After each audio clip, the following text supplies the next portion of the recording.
Inequalities are a part of American society and have been since the country's founding. These inequalities include ones based on income, gender, race, class, ethnicity, and opportunity.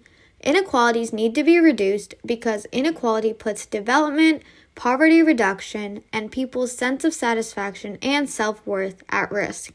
The country cannot become a better place for everyone to live if everyone is not provided with the same opportunities. A universal basic income program could help alleviate this problem for good.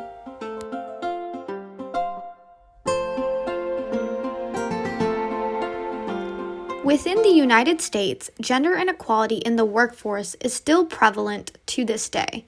Women only earn 81 cents for every dollar that the man earns and make up only 25% of the C-suite jobs, like CEOs, CFOs, etc. Among the 25%, only 3% of these are women of color. African American women make up a large proportion of unskilled labor jobs, and in fact, 32% of these women would need to change jobs in order to accurately reflect the general distribution of workers among jobs in America.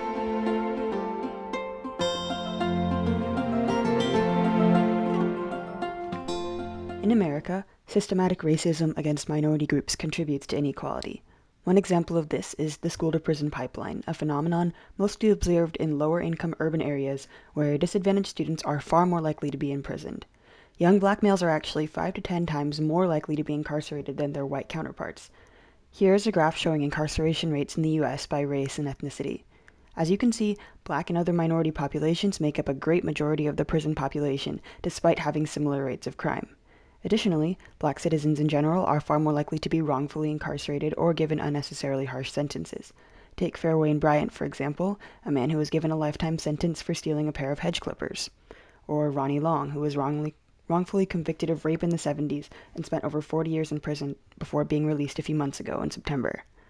When or if prisoners are released, they often find it hard to adjust to, quote, regular life due to a lack of prisoner reentry or prisoner rehabilitation programs.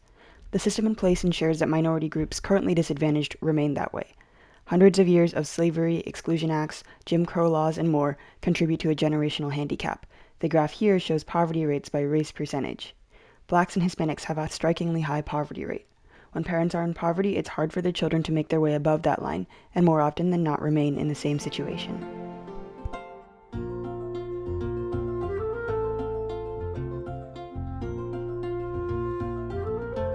If we now transition away from looking at inequality as it impacts individuals, and instead as manifestations of a broader system, we can see that the aggregation of wealth in increasingly fewer hands is a byproduct of the natural functions of capitalism. This fact is largely attributable to economies of scale. That is to say, goods become cheaper to produce per unit as the scale they are produced in increases. This trend will soon be dramatically exacerbated on account of the advent of artificial intelligence and the increasing capabilities of automation. This change is fundamentally different from previous technological revolutions. Whereas those increase the productivity of human labor, this one will effectively replace it. Expedited by the above factors, the inbuilt contradiction of capitalism, namely that capitalists must pay workers as little as possible to remain competitive, while simultaneously requiring consumers to hold enough buying power to actually sell sufficient commodities to remain in business, will eventually break the system without sufficient means of redistributing wealth back into the hands of consumers. Previous solutions, namely the formation of unions and the taking on of debt, will be ineffective in the face of human labor becoming largely unnecessary to the production of material wealth. In light of this, the imperative to disentangle access to necessities and employment has never been more pressing. The redistribution of wealth in some capacity unrelated to wage labor is an absolute necessity. A system faces revolution if it becomes unable to provide to its subjects the means by which to live. This fact is currently staring down the Western capitalist system, and action must be taken if the capitalist mode of production is to be perpetuated.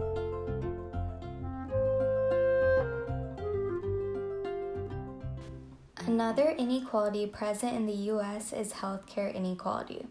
Many people lack access to healthcare.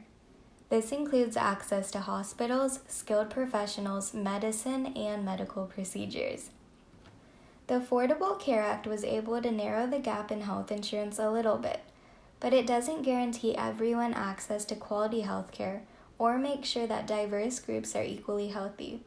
Minority groups in the U.S. still have access to poorer quality medical care, and also have a lesser quality of life than other groups. They are less likely to receive important treatments and more likely to receive less desirable treatments like amputations. Life expectancy is also increasing at a lower rate for African Americans than for other groups, and life expectancy varies a lot between the richest and poorest counties in the U.S. COVID has worsened inequalities in healthcare. When the pandemic hit, wealthy people had more resources to deal with it. Many families did not have enough savings because of wages and lack of benefits, so they barely survived. The poorest communities were affected the most, because they are less likely to be able to social distance or work from home, and usually work essential jobs like those in grocery stores. The ability of workers and their families to cover their essential needs has not been protected throughout history, and it was especially not protected during the pandemic. Access to essentials for life was and still is tied to employment, and unprecedented layoffs during the pandemic led to evictions or worse.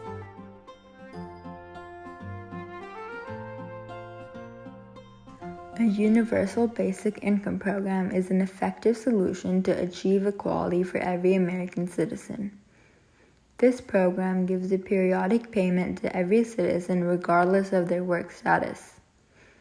Our proposed level for this universal dispersal is $1,000 a month. This program guarantees that the bare essentials for life will be provided to all citizens without reducing the incentive to work to a significant enough capacity that it is detrimental to the productivity of society on the whole. A universal basic income program would function to alleviate many of the most pressing problems that are a result of inequality. This program works to alleviate inequality on the whole. The main benefit of this program is a decrease in the reliance of individuals on external entities for their basic means of subsistence. Through a basic income program, wage slavery is ended because people are no longer reliant on their employers to survive, and they are free to effectively negotiate. There is also an increase in labor power, which allows people with lower earning potential to bargain with employers without the fear of being fired. Similarly, this program would increase the ability of the working class to pursue increases in their earning potential, and there would be fewer disparities in health because people will have more money to spend on treatment, and there is less stress and more psychological benefits that come with the raise in income. The most effective solution to combat the many inequalities faced by American citizens is to implement a universal basic income program.